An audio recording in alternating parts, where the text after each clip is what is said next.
Agricultura BR traz em destaque agora o mercado do boi gordo, mercado da carne bovina, alguns cenários que têm incomodado bastante o pecuarista brasileiro, né, e que surgiram, né, uma situação que acaba por ser até considerada do ciclo, que é um fato também, como alguns pecuaristas têm se posicionado. Entretanto, isso tem trazido também preços mais baixos para a arroba do boi gordo em todo o Brasil. Para falar a respeito deste assunto, eu vou conversar agora ao vivo pela internet com Laura Rezende, ela que é analista da Agrifato.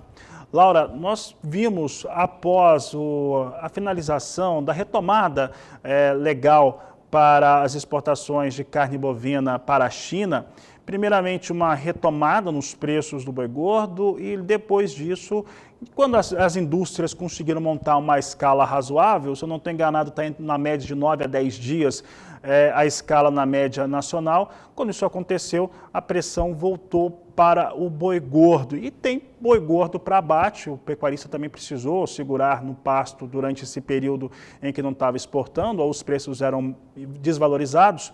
Qual seria o estoque hoje que a pecuária brasileira tem de boi para ficar pronto até o início da entre-safra nacional? Boa tarde, seja bem-vinda. Boa tarde, Fabiano. Mais uma vez, muito obrigada pelo convite. Sempre um prazer estar aqui com vocês. Bom, a gente viu justamente aí nesse período de ausência chinesa uma redução até nos abates de bovinos, né? Essa falta de estímulo aos preços mesmo, que são tradicionais, de momentos que a gente tem essa ausência chinesa, a gente vê os preços da arroba reduzindo drasticamente. E nessa circunstância desse ano com a ausência chinesa, nós observamos um movimento em que os pecuaristas conseguiram segurar os seus animais, né? Tinham pasto ainda suficiente, então eles tiveram aí a opção, né, de, olha, não vou vender agora, vou esperar um pouco mais, aguardando essa retomada chinesa, para conseguir bonificações, para conseguir preços melhores para comercializar o nosso animal. Então, no mês de março, quando a gente olha para os números, o que nós observamos foi uma redução na média diária de abate. Quando a gente olha o abate total em relação a fevereiro, a gente até não observa essa redução. Mas quando a gente olha por dia, né, o quanto foi abatido em cada dia, a gente observa que isso aconteceu. E aí, quando a gente vai olhar para os números, nós observamos a menor média diária desde setembro de 2021, momento o qual também a China estava fora, né? E aí, a gente olhando também para o volume de cabeças, a gente entende que o ciclo pecuário ele é muito significativo aqui para a gente, ele vai trazer um retorno no aumento da oferta. A gente já viu esse aumento da oferta de bovinos acontecendo no ano passado, né? E esse ano a nossa expectativa também é de um aumento de mais de 5% no total abatido. Então, no ano passado a gente abateu cerca de 34 milhões de cabeças, a gente tem uma expectativa de aumento aí de mais de 5% para esse ano, ou seja, mês passado a gente até observou uma redução no número de animais de abate, mas isso causou um efeito de represamento desses animais. Mas eles vão ter que chegar em algum momento na linha de abate, e essa que foi a nossa grande preocupação e continua sendo. Então, esses preços não sustentados que a gente observou após a volta da China, a gente identifica que foram dois fatores principais, né? Esse represamento de animais que aconteceu no mês de março, que agora chegaram à linha de abate, né? E também o efeito ciclo pecuário, que a gente sabe que aconteceu. Em consonância a isso, também a gente vê um movimento da China não tão sedenta, né, por novas compras, por novas negociações. Aí a gente tem visto números ainda enfraquecidos de exportação para a China. Na última semana deu uma certa melhora, observamos uma certa melhora, mas ainda vemos números fracos aí para exportação. Então, esses dois fatores, né, aumento da disponibilidade de animais, como você questionou aí, né, como está a disponibilidade, a gente entende que vai ter agora esse aumento devido principalmente a esse represamento que aconteceu aí dos animais no mês de março, e agora eles vão chegar na linha de abate em consonância com o ciclo pecuário, fase de baixa, e também safra, né? A gente sabe que a gente ainda estamos observando bom volume de chuvas, principalmente Brasil Central, mas agora isso tende a ficar cada vez mais escasso, prejudicando aí a qualidade das pastagens, então o volume de pastagem desses pecuaristas, fazendo com que eles tenham que vender. Ou seja, três pontos aí, né, que nos favorecem para um aumento da oferta. Laura, alguns números que vão sendo apresentados semanalmente, por exemplo, da Secretaria de Comércio Exterior, mostram que abril vem com um volume embarcado mais baixo, bem aquém daquilo que se tinha em abril do ano passado.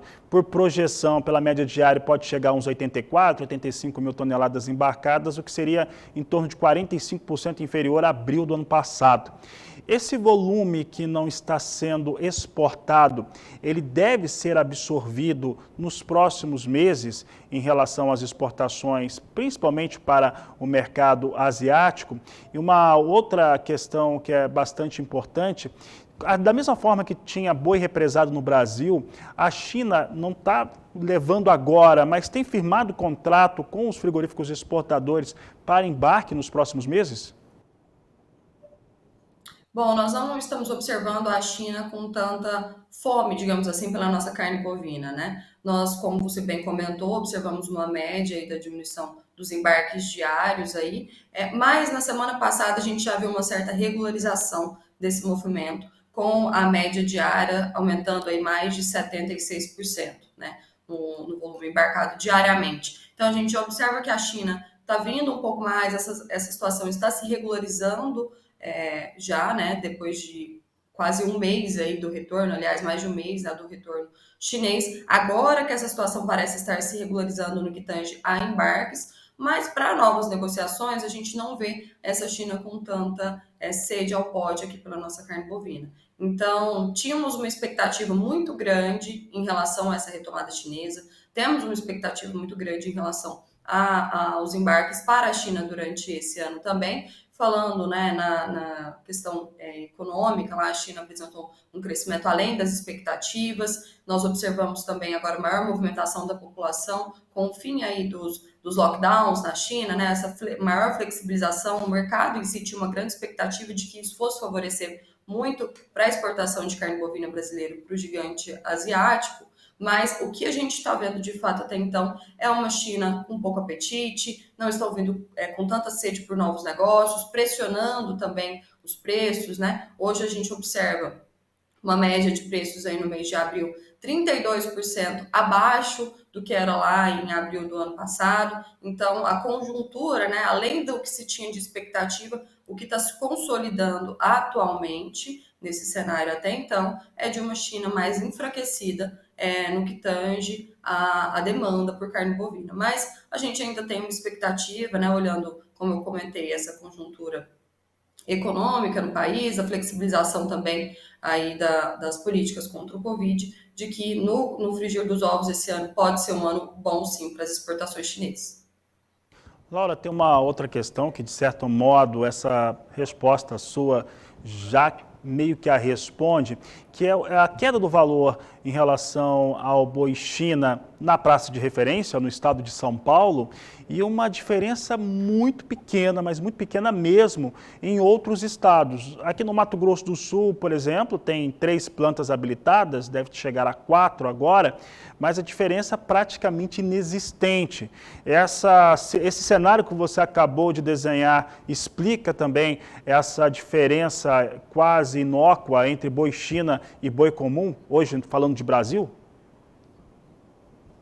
Com certeza, Fabiano. A China hoje é o mercado que mais melhor remunera, assim, falando pro pecuarista, né? Não falando isoladamente para os frigoríficos, mas para o pecuarista, essa bonificação que a gente tem é a melhor vantagem competitiva, né? E como a China é um pouco mais enfraquecida, não aceitando pagar novos patamares, aí como eu falei, uma queda de 32% no preço pago na tonelada, com certeza desestimula os frigoríficos também a repassarem movimentos mais otimistas para o pecuarista. Então, essa queda, essa diminuição do bônus, né, China, que a gente tem observado em alguns estados, outros, até como você comentou, o Mato Grosso do Sul é praticamente isento de bonificação. O Mato Grosso do Sul em si é um estado que a gente já vê historicamente uma bonificação quase inexistente ou muito pouca, aí na casa de R$ 3 a R$ 5. Então, isso já é comum, digamos assim, para o estado, né? Mas, de fato, uma China um pouco com menor apetite, pagando menos pela nossa proteína bovina, faz com que os frigoríficos não repassem também um cenário mais positivo para o pecuarista.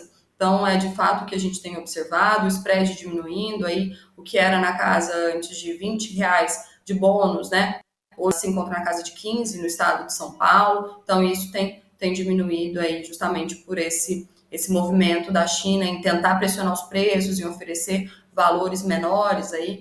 A especulação que nós tivemos também na semana passada, né, de novas plantas habilitadas para exportação, favoreceram também esse movimento dos importadores chineses em tentar pressionar um pouco mais os preços, porque o racional deles se tem mais plantas com a possibilidade de exportar para nós aqui, vamos ter mais oferta no mercado, então eles poderiam tentar brigar um pouquinho por preços menores, né? Então esse era o racional que eles seguiram e tentaram fazer essa pressão aí nos preços que acabou refletindo e vem refletindo aí na queda desse spread que a gente fala, né, entre o boi comum e o boi China. Laura, e por falar nisso, nós temos um mercado físico que ele vem dentro desse impasse, né? Tem sido pressionado, era um cenário até normal para se imaginar para boi gordo neste momento. E temos também o mercado futuro do boi gordo apresentando quedas praticamente diárias, mesmo para posições como a de novembro das negociações para outubro. Dentro de um cenário que nós estamos vendo valores que são aquém daquilo que o pecuarista imaginava, como que ele poderia agir para comercializar os seus animais de uma forma a ter margens mais interessantes neste momento? Bom, Fabiano, a margem ela é dada entre a diferença do custo e o preço de venda, né? Então a gente teria aí duas opções, digamos assim, vender a patamares mais altos ou diminuir os custos. A gente costuma falar muito que o cavalo passa riado, né? E nesse caso do mercado futuro, até o momento atual, ele já passou. Então a gente vem indicando, por exemplo, proteções para os nossos clientes aqui, né? Que é uma forma que o pecuarista ele consegue ter uma segurança maior, principalmente em momentos de baixa de ciclo, que a gente sabe que tudo indica para cenários mais pessimistas, então o pecuarista aí pensar em se proteger de alguma forma, tentar fazer esse hedge aí, seja via mercado a termo com a indústria, ou seja via ferramentas de mercado futuro, mercado de opções que a gente tem disponíveis no mercado financeiro também, mas tentar se proteger de certa forma aí dessa volatilidade é uma das formas que o pecuarista conseguiria se resguardar um pouco aí, né? Mas olhando para esses preços atuais do mercado futuro, a gente já acredita que o cavalo já tenha passado arriado. Até então, a gente acredita que possam vir aí, principalmente pensando em contratos mais longos, como você mencionou, no caso de novembro, que possam surgir outras oportunidades de travas a preços melhores. Mas até então, visto que esse contrato de novembro estava aí próximo, né, a patamares de R$ 300, hoje está na casa de 276, a gente não acredita aí que seja hoje preços bons para realizar essa trava, mas são uma ferramenta que dá para a gente trabalhar e que garante uma segurança maior para o pecuarista, né?